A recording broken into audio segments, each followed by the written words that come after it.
হরে কৃষ্ণ বন্ধুরা, এখন দেখো ভোর 5:30 বাজছে।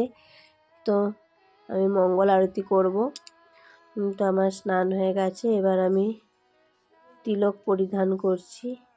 তো তিলক পরে তারপর মঙ্গল আরতি যাব। আর এখানে ভগবানের ভোগের জন্য নিয়ে নিয়েছি মোয়া, মুরগির মোয়া আর রসগোল্লা। তো তারপর আমি গোপালকে তুলে নিলাম। তারপর গোপালে রাধারানীর হাত মুখ পুছিয়ে দিয়ে সোয়েটার পরিয়ে আর সিংহাসনে বসিয়ে দিয়েছি। এবার ভোরবেলা বাল্যভোগ ভগবানকে নিবেদন করব। তারপর বাল্যভোগ নিবেদন হলে তারপর আমি মঙ্গল আরতি করব। আমার ভোগ নিবেদন হয়ে গেছে। তারপর আমি ভগবানের চরণে পুষ্প অর্পণ করলাম। তারপর পুষ্প অর্পণ করার পর এবার মঙ্গল আরতি শুরু করব। তারপর মঙ্গল আরতি হলে তারপর আবার জুম ক্লাসে জপ করব। জপ করে তারপর আবার বাড়ির সমস্ত কাজকর্ম, গুরু পূজা সব কিছু হবে।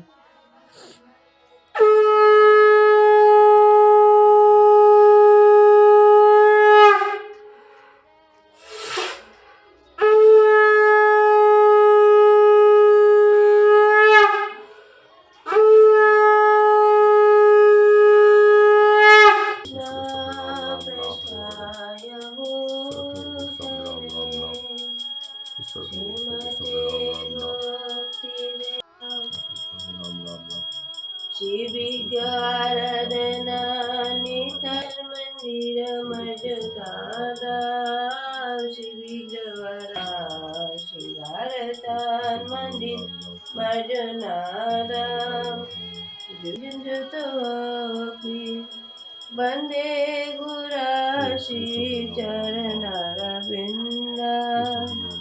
वंदे गुराशी चरणारविंदा वंदे गुराशी चरणारविंदा चतुर्विदशी भगवत् प्रसाद साधनतीर्थानुर्भक्तसंगा चतुर्विदशी भगवत् प्रसाद साधन गीतैवती भजतो सदैव गीतैवती भजतो सदैव वन्दे गुराशी चरणाशी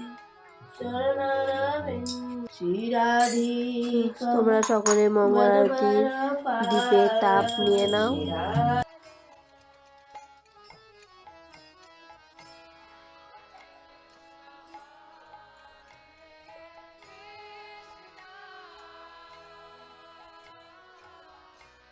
আমার হয়ে গেছে। তো আমি সকালবেলা জপও করে নিয়েছি মঙ্গল আরতি করার পর। এবার যাব ভগবানের ভোগ রান্নায়। তো চলো ভগবানের ভোগ রান্না করে নিই। তো এখানে দেখো আমি ঢ্যাঁড়স কেটে নিয়েছি, ঢ্যাঁড়সগুলো ভেজে নিচ্ছি। আজ হবে ঢ্যাঁড়সের একটা সবজি, আর হবে টমেটোর চাটনি, আর কুমড়ো পুঁই শাক দিয়ে একটা ঘন্ট হবে। তো কুমড়ো পুঁই শাকের ঘন্টটা আমি সিটি দিতে দিয়েছি প্রেসারে। আর এখানে দেখো বিরি কলাই সিটি দিয়ে সেদ্ধ করে রেখেছি। তো আমি ঢ্যাঁড়সের সবজিটা বসিয়ে দিয়েছি, ঢ্যাঁড়সগুলো ভেজে তুলে রেখেছি। তারপর আলু টমেটো ভালোভাবে কষিয়ে নিয়ে তারপর ঢ্যাঁড়সের সবজিটা করে নেবো। আর এখানে দেখো কুমড়ো পুঁই শাকটা সিটি দেওয়া হয়ে গেছে। এবার লঙ্কা পাঁচফোড়ন হিং দিয়ে সাঁতলে নেবো। আর এই যে বিরির ডালটা সাঁতলে নিয়েছি, টমেটোর চাটনিও হয়ে গেছে। তো আমার সমস্ত রান্না কমপ্লিট হয়ে গেছে। এই যে ঢ্যাঁড়সের সবজি, কুমড়ো পুঁই শাক, অন্নটাও হয়ে গেছে, নামিয়ে নিয়েছি, ফ্যান ঠেসিয়ে দিয়েছি। তারপর এবার ভগবানকে ভোগ নিবেদন করব। তো ভগবানের জন্য গরম গরম অন্ন থালায় বেড়ে নিচ্ছি। তো অন্নটা একটু মিলে চেলে দেবো, তা নাহলে প্রচুর গরম। তো খুব গরম অন্ন, যে কোনো ভোগই খুব গরম ভগবানকে দেওয়া চলে না। তো তার জন্য আমি অন্নটা একটু মিলে চেলে নিলাম। তারপর আমি বাটিতে ডাল দিয়ে দিচ্ছি, টমেটোর চাটনি দেবো, আর এক এক করে সমস্ত সবজিগুলো থালার মধ্যে বেড়ে নেবো।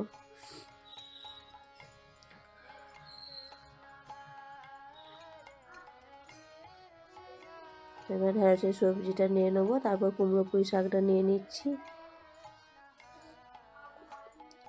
আর এক বাটি দই বাটির মধ্যে দিয়ে দিচ্ছি। তারপর ভগবানের কাছে নিয়ে গিয়ে প্রত্যেকটা আইটেমের ওপর তুলসীপত্র দিয়ে ভগবানকে ভোগ নিবেদন করব।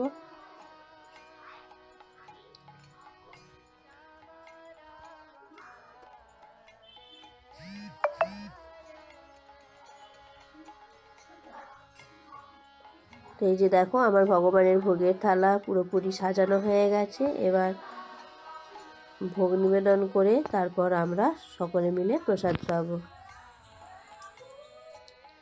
তো আমরা প্রসাদ পেয়ে নিয়েছি। প্রসাদ পাওয়ার পর দেখো ভগবানের রান্নাঘর পুরো ক্লিন করে নিয়েছি।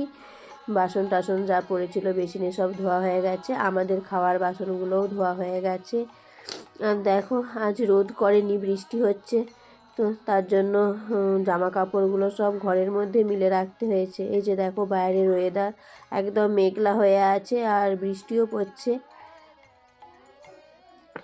এই যে দেখো উঠোন একদম ভিজে গেছে, এত জোরে বৃষ্টি হচ্ছে। এখন একটু কমেছে বৃষ্টিটা, তো তার জন্য জামা কাপড় সব ঘরের মধ্যে মিলে রাখতে হয়েছে। তো খুব অসুবিধা হয় বৃষ্টি হলে। তোমরা দেখলে যে বাইরে বৃষ্টি হচ্ছে। তো আমাদের প্রসাদ পাওয়া হয়ে গেছে। আর এই যে এখন 1:30 বাজছে, তো এবার একটু রেস্ট করব। তারপর আবার বিকেলবেলা থেকে আবার সমস্ত কাজকর্ম আবার শুরু হবে, সন্ধ্যের কাজকর্ম, ভগবানের সন্ধ্যার সমস্ত সেবা। তো আজ এ পর্যন্তই, দেখা হবে পরের একটি নতুন ব্লগে। ততক্ষণ তোমরা সুস্থ থেকো, ভালো থেকো আর আমার পাশে থেকো। আর আমার ভিডিওর কোথাও যদি একটু ভালো লেগে থাকে অবশ্যই লাইক কমেন্ট শেয়ার করতে ভুলো না। হরে কৃষ্ণা, শ্রীলা প্রভুপাদ কি জয়, হরি বল।